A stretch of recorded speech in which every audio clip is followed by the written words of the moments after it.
Om Namo Bhagavate Vasudevaya. Om Namo Bhagavate Vasudevaya. Om Namo Bhagavate Vasudevaya.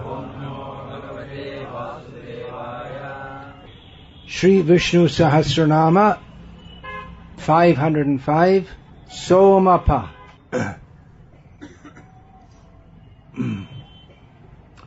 This word Somapah in the plural comes in Srimad Bhagavad Gita, in which Lord Krishna says, Trividyamang Somapah Putapapa Yagyai Ishtva Swargating Pratayanti Te Punyama Sadhya Surendra Lokam Ashnanti Divyan Devi Deva Bhogan. He says that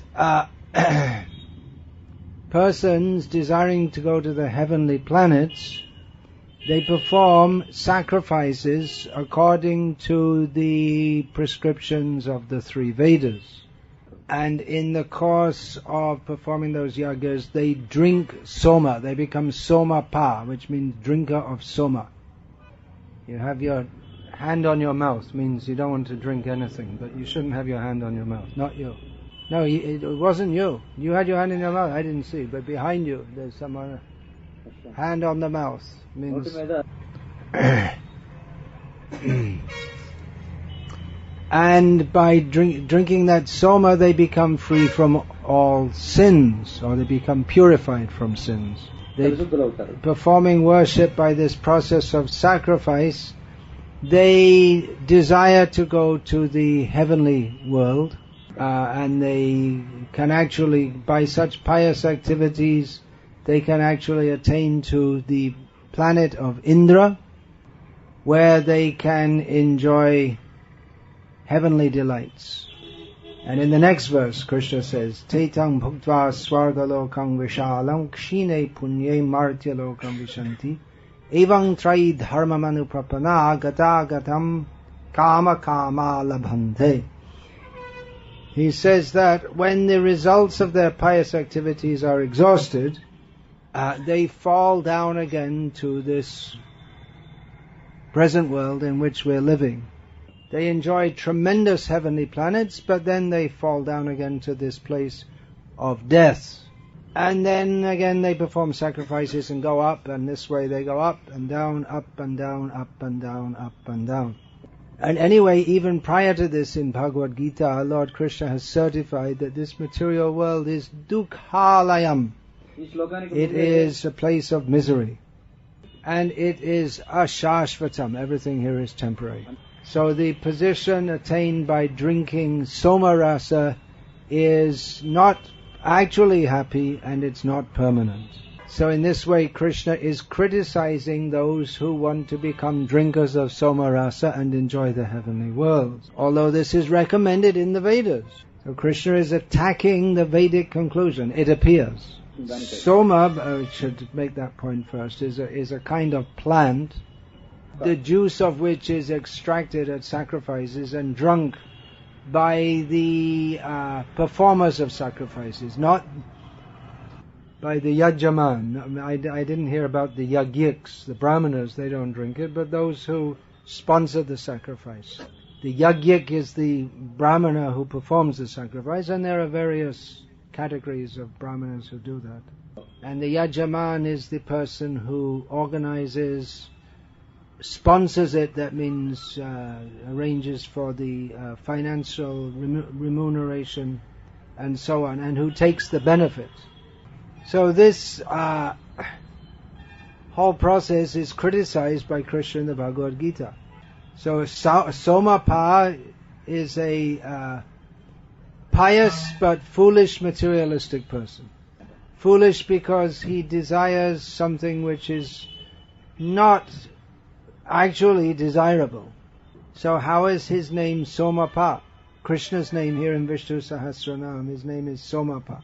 Well, the meaning is given by the commentators that specifically, generally,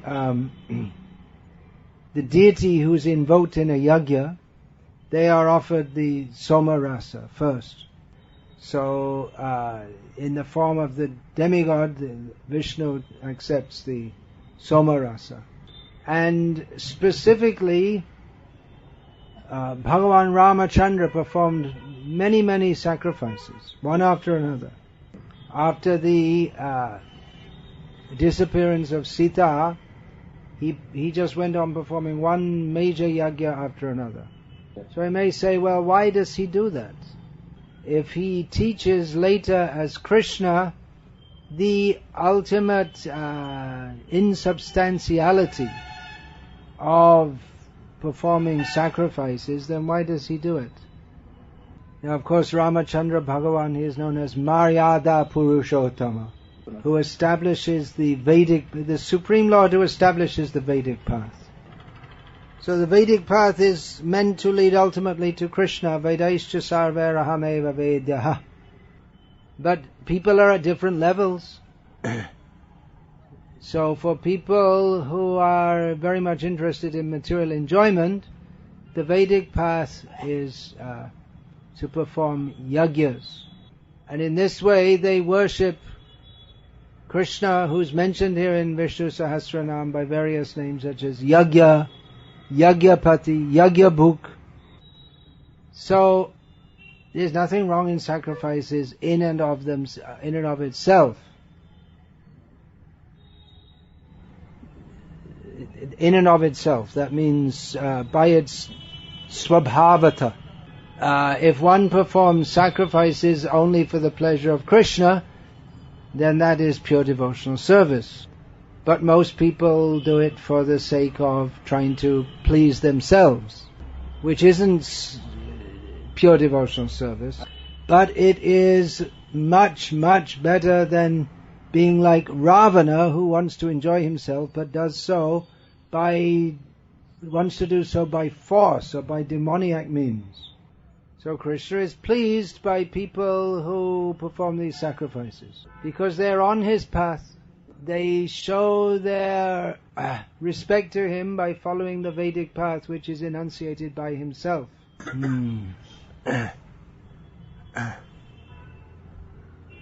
So Ram, to show the example for others, he performs the sacrifice.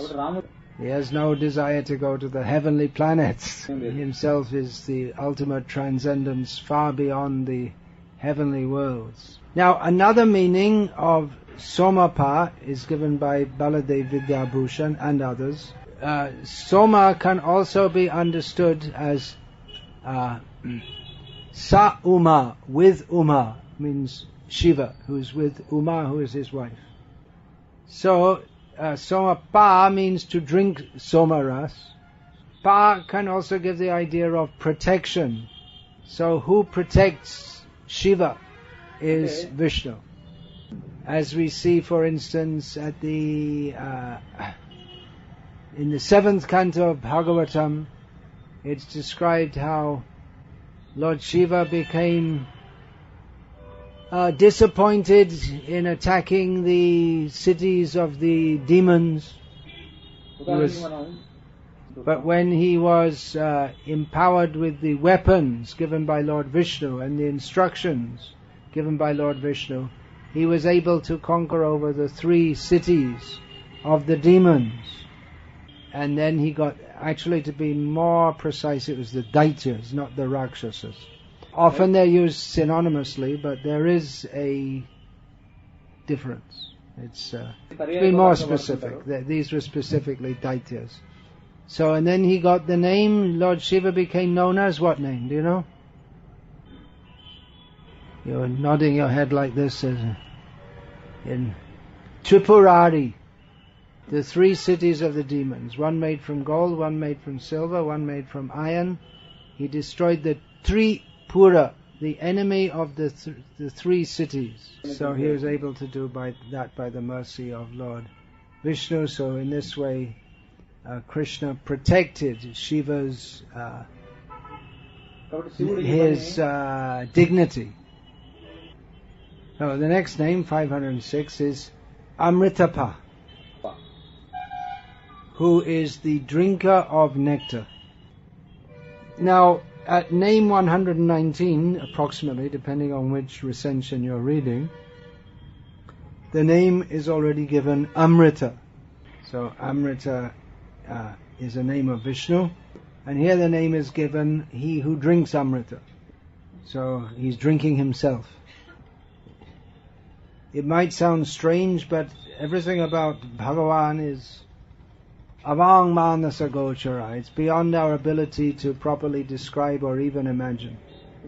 So if I say it in English, I have to say Amrita means he is nectar. But if you say it in Telugu, you have to say Amrita means Amrita, that's all. Piyush is another word for Amrita. There are different words. Sudha is another word for nectar. Do you have those words in Telugu? Piyush, Sudha, don't have that. Sudha is also there. Sudha is also there. Sudha. Yes, they're not such common words. Amrita is by far the most common word for nectar. Sudha they will use, but they don't know. I see. Just like we have that one book, what is that? Radha Rasa Sudha Nidhi, the ocean of the nectar of the ras of Radha, is one book. So, as Chaitanya Mahaprabhu, he drinks the nectar of himself. He's so anxious to find out how sweet he is that he takes the position of Radha to relish that sweetness. He can understand that, well, I'm so sweet and blissful that everyone's just bliss, full of bliss, looking at me, seeing me. So everyone can enjoy the bliss of seeing me, touching me, tasting. If they're devotees, he allows them. They're all relishing this bliss, especially Radha is relishing this bliss. Everyone can relish this except me. I can't, because I am me, so I can't enjoy myself. Sometimes he does. He as a baby on the banyan leaf, on the water of destruction, he puts his foot in his mouth and say, "Oh, very nice. All the nectar coming from my feet. All the devotees are very anxious for the nectar from my feet. I think I'll taste it too." So in this way he enjoys the nectar of his lotus foot, one at a time. And often you can see little babies, they like to do that. They put their foot in their mouth so that there's no nectar.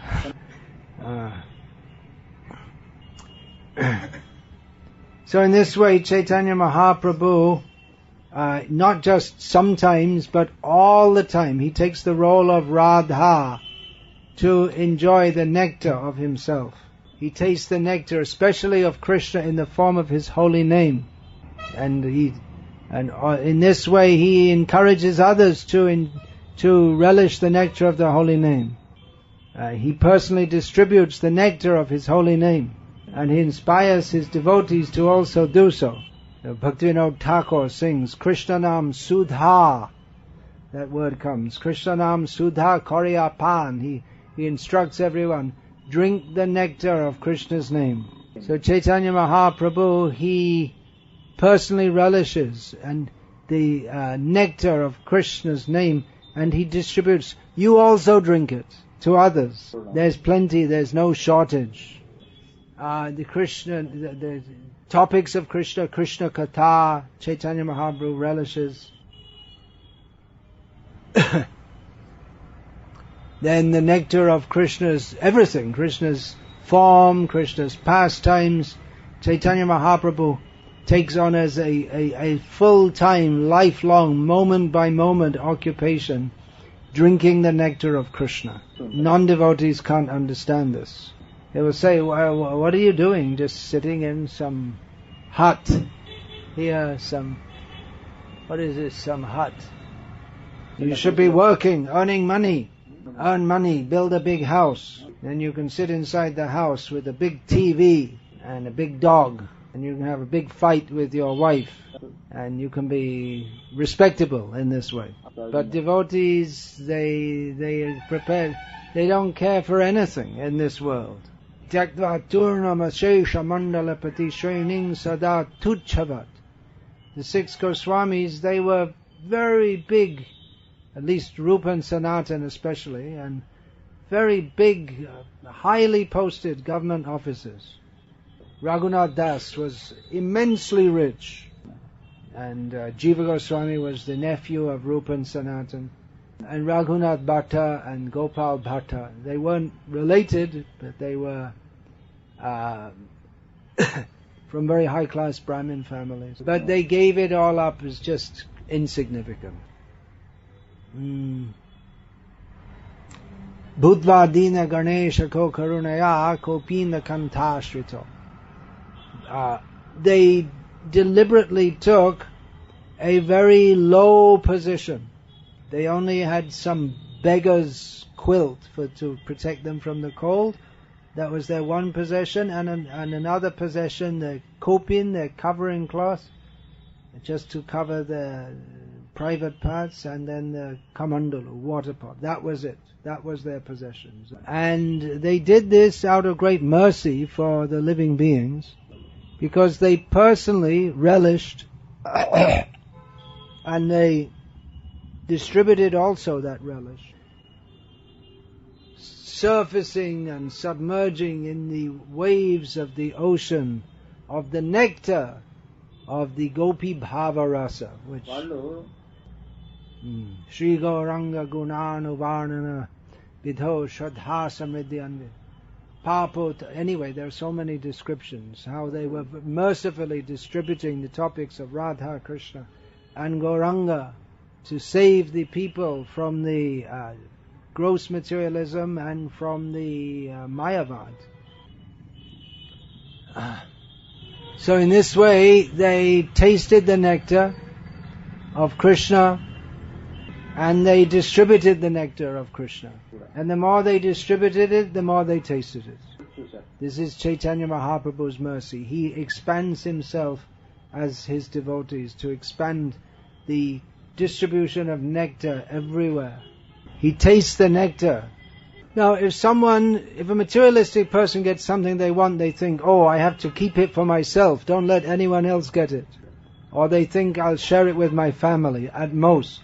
But Chaitanya Mahaprabhu is Mahavadanya, most magnanimous. He thinks, I'm drinking this nectar of Krishna, everyone else should also have the opportunity to drink this nectar. So therefore, he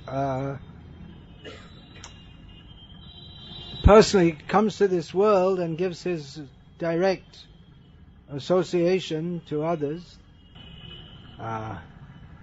That's called his sakshat. He's directly manifests himself. Then he also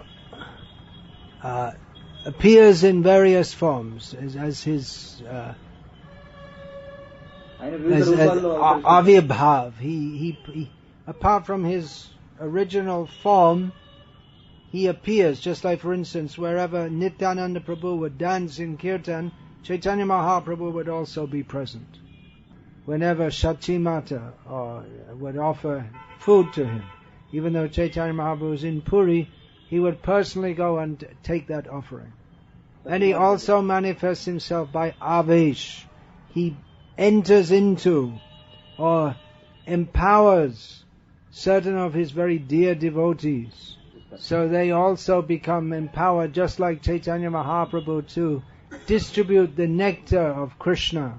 So Chaitanya Mahaprabhu is like a drunkard in love of God. He's intoxicated, and he's distributing that nectar to everyone and everywhere.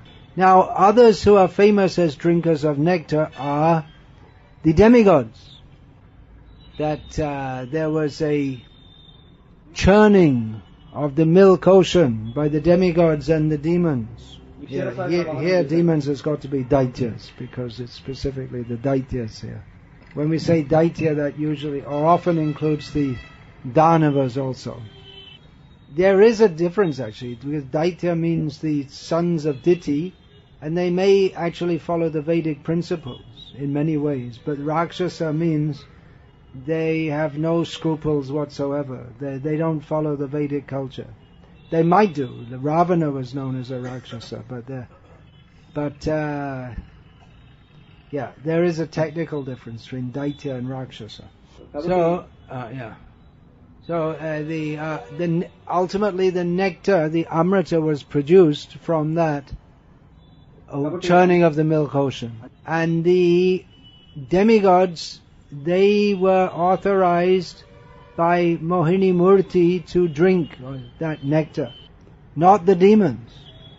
Now that was mundane nectar, because that gives long life. The demigods, they're also known as Amara, which means deathless.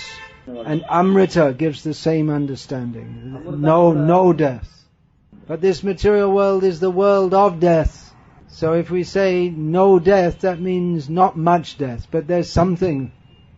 The lifespan in the heavenly worlds is very long, but ultimately one cannot remain there forever.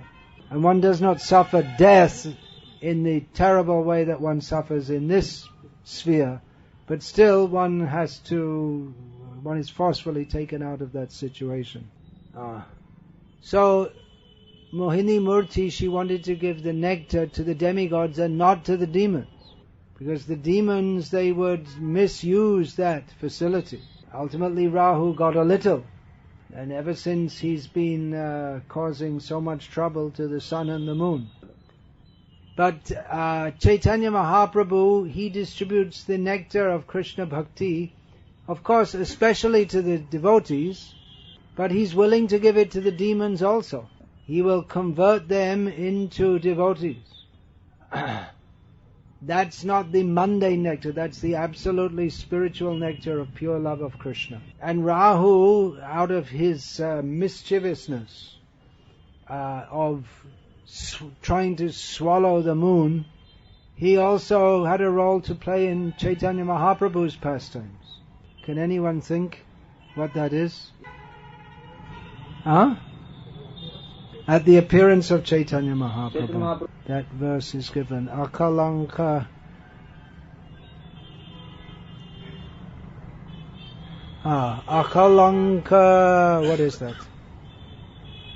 Akalanka Chandra Delo Darashan Sakalanka Chandra Arki Prayojan. The Rahu, he thought, Eto Chindi Rahu Koilo Chandra Grahan. Rahu thought that now the spotless moon of Chaitanya Mahaprabhu has given us his darshan. So what is the need of this spotty moon? So then he swallowed up the moon. So at the time of the appearance of Chaitanya Mahaprabhu, because of the eclipse, everyone was standing in the Ganga and calling out the name of Hari, Hari. So nowadays people are very scientific, so they get some special glasses and telescopes and look at the Chandragrahan, the lunar eclipse. But the Vedic process is one should go to a holy river and chant the holy names, chant the name of Hari continuously throughout the Grahan and blow conches to dispel all the inauspiciousness caused by the eclipse. But actually, if Chaitanya Mahaprabhu appears, then that automatically all inauspiciousness is driven far away. But in this way, he appeared, and in the midst of tumultuous chantings of the holy name, which indicated the purpose of his appearance. His appearance is to drink the nectar of the holy name and to induce others also to become Amrtapah, the drinkers of the holy name of Krishna. So Amrita, that's also a name for the demigods, but the same idea. Amara, those who don't die, at least they don't die as often as we do. Here in this world we're very anxiously thinking about our life. What shall I do? Now I'm 20 years old, I'm a student, what shall I do in future? And we're thinking, so much anxiety. Or now I'm 50 and still my daughter is unmarried, and what shall I do? And we have so many things we're thinking about our life. But Brahma, if he would care to look at us, in the time he takes to yawn, He looks back at us, already we went through 20 lifetimes. So we're so concerned about this, what Prabhupada used to call spot life. Just a spot, just a in time. Kshanam, kshanam.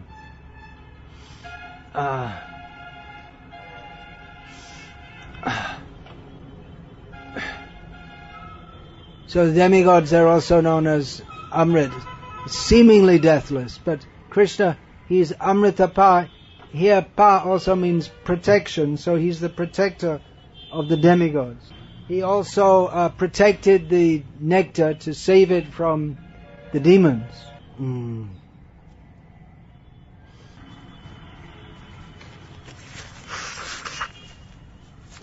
Also, he is Amrita, so he protects himself. He doesn't need anyone else to protect it. In London, in England, there's this famous diamond stolen from India, Kohinoor, which means the light of the world. It's a Urdu, Persian name. Light. So there's all big protection, so guards and locks and alarms, so many things to protect it. Theoretically it belongs to the queen, but even if she wants to get it, she has to get permission. So very carefully protected. So Krishna, he's all nectar. That nectar is worth more than anything.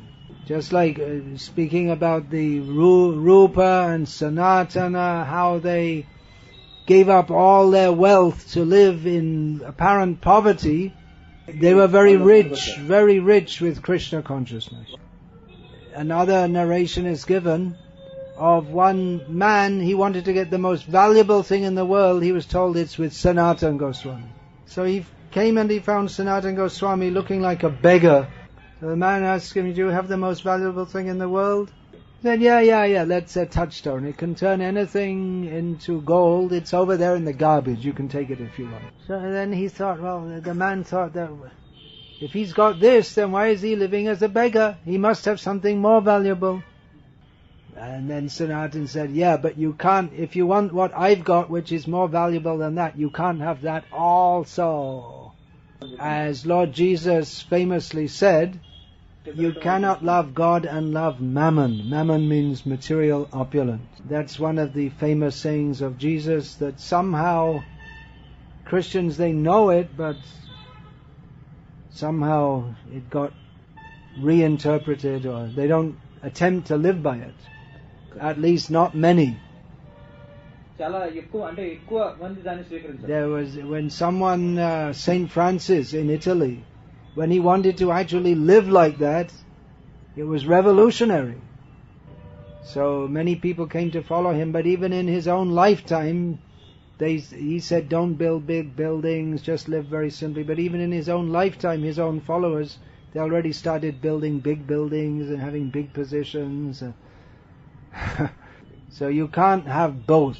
So if we think, I want to have big house and a big car, and car costs 5 crores or something like this, and I want to enjoy myself very nicely, and I also want Krishna prem. No, you can't have both.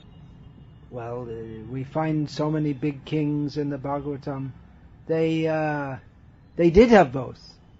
If one has, by his previous activities, if he's in a position to be opulent in this world, he may accept that in the service of Krishna. But a devotee is not anxious to become very rich and very opulent. The desire for material opulence and material enjoyment, material acquisition, does not go together with the pure Krishna consciousness. The nectar of Krishna is not available to those who want the false nectar of this material world. So Mohini Murti, she cheated the demons by not giving them nectar. And she cheated the demigods by giving them nectar. Because they thought, this is what we want. And so Mohini Murti said, okay, you take it. But the real nectar is available to those who think that, what is that? Prabodhananda says that Mahindradishchakitayate. One who thinks that the position of Brahma and Indra, it's no more important than that of being a worm. One who thinks like that, Vidhi Mahindradishchakitayate. Kaivalyam narakayate tridashapur akasha pushpayate durdandindriya kala sarpa patali protkata dangstrayate vidhi mahindradishchakitayate. What is that then?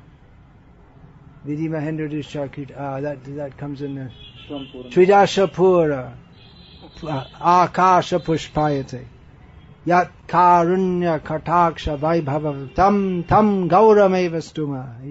Prabodhananda Saraswati says that one who's got even a little favorable glance of Chaitanya Mahaprabhu, then to him the idea of escaping from this material world and merging into the oneness of the Absolute sounds just like hell.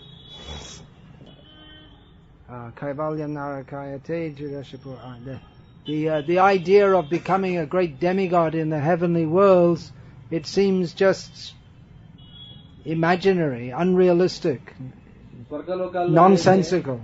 The senses, which are very difficult to control, they become no more disturbing than a poisonous snake whose poisoned fangs have been extracted. Then the position of Brahma and Indra and great demigods, it seems no more important to them.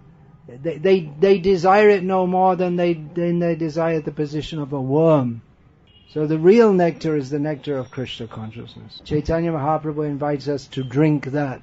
For maintaining the worlds so that the people may follow the Vedic path, Varnashram, the Lord appears in various forms. But as Chaitanya Mahaprabhu, he takes us far, far beyond the Vedic, the external Vedic path.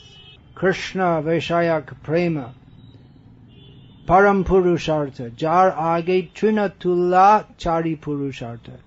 Chaitanya Mahaprabhu said that the real goal of life, the highest goal of life, is love. But not just say love, okay, love. I love my wife, I love my country, I love my dog.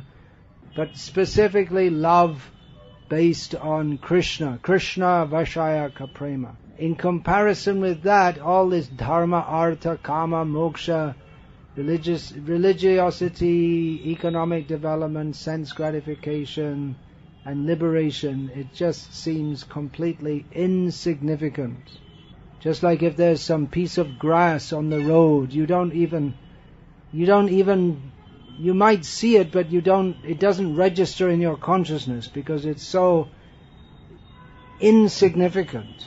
So this is the nectar that Chaitanya Mahaprabhu comes to give. Even the people, they think they want to become free from death, Amrita.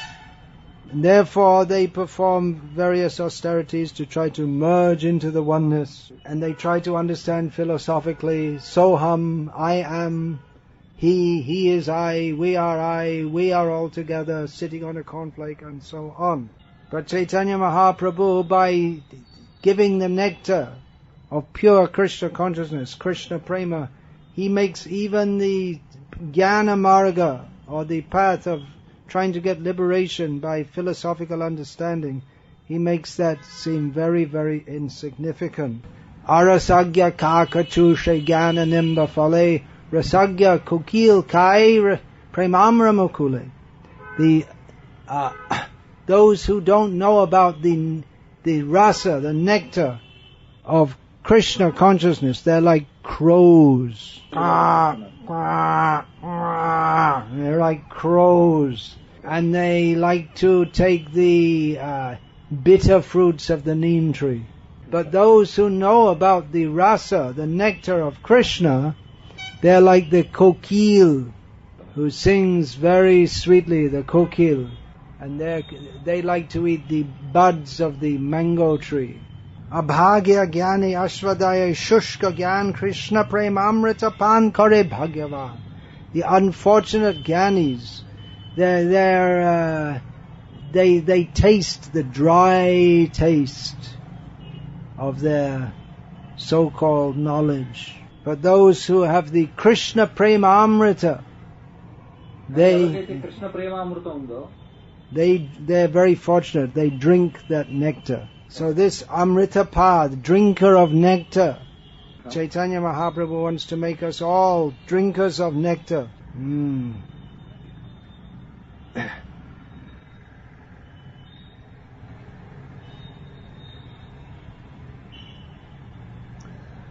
So this path of Krishna consciousness is also just like nectar.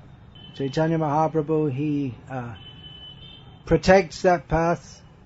He's Sankirtanaika Pitaro. Chaitanya Mahaprabhu and Nityananda, they are the fathers of the Sankirtan movement.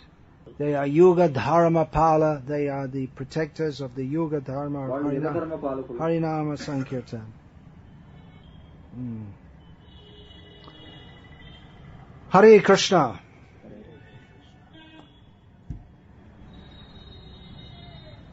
So I'll finish there for now. Samapanam. Samapti, whatever.